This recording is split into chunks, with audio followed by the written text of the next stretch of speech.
Bonjour à tous, on va revenir rapidement sur cette fameuse monkeypox et les investissements qu'on peut faire, je dirais plutôt trading parce qu'investissement c'est un peu chaud, hein, je pense pas que ça va tenir très longtemps hein, cette histoire de variole du singe.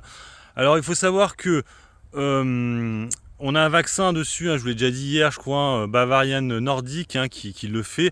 Alors la grosse question qu'on peut se poser déjà sur ce vaccin, c'est est-ce qu'il est opérant avec cette Mpox, étant donné qu'elle a évolué par rapport à celle qu'on avait connue en 2022. Parce que oui, on l'avait déjà eu en 2022.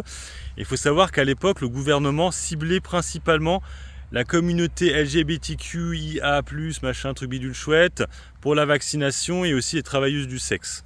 Hein, c'était principalement eux qui étaient ciblés pour la vaccination. Là, on a vu qu'avec celle-là, ça a un petit peu changé. On voit que c'est un peu plus de monde hein, qui l'ont. Donc on voit que elle est un peu plus agressive que l'ancienne.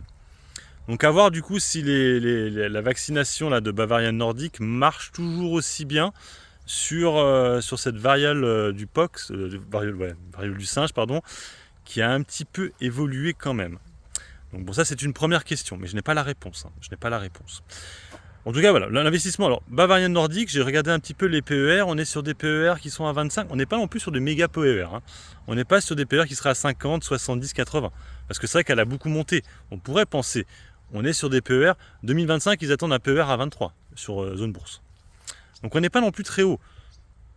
Après, il est clair et net que chez nous en France, là, tout ça, je vous refais la vidéo encore, c'est que les valeurs en rapport avec les ex-Covid, là, on va les appeler, eh ben, elles continuent à grimper fortement.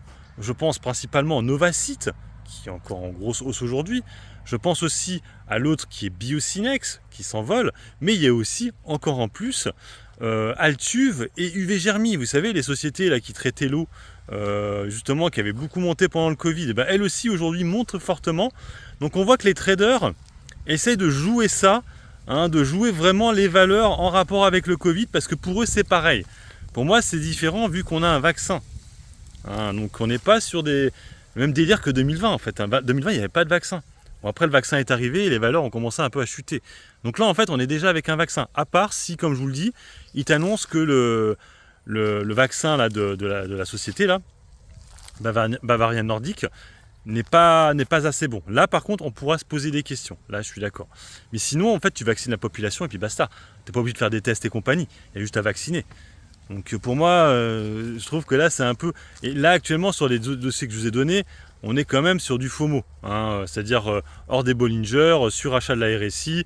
Donc là c'est à vos risques et périls. Ça pourrait être le trade de trop pour vous. Donc bon, à voir. En tout cas, nous, le CAC 40, on est vert. Je vous l'avais annoncé aussi hier dans la vidéo. Hein, on est sur 0,45 de hausse. C'est ce que je vous avais dit. Et comme je vous l'avais dit dans le live aussi, si vous l'avez vu hier, j'avais dit que les valeurs qui étaient en grosse baisse vendredi, ça être les hausses du jour. Ça n'a pas loupé. Stellantis, Kering et compagnie. Alors que c'était les plus grosses baisses de vendredi. Voilà, bon, c'est une journée qui se passe. Hein. Moi, j'ai une légère plus-value. Je fais comme le CAC aujourd'hui. Sur ce, moi, je vous laisse. Bon investissement et puis bon trade. Ciao, ciao.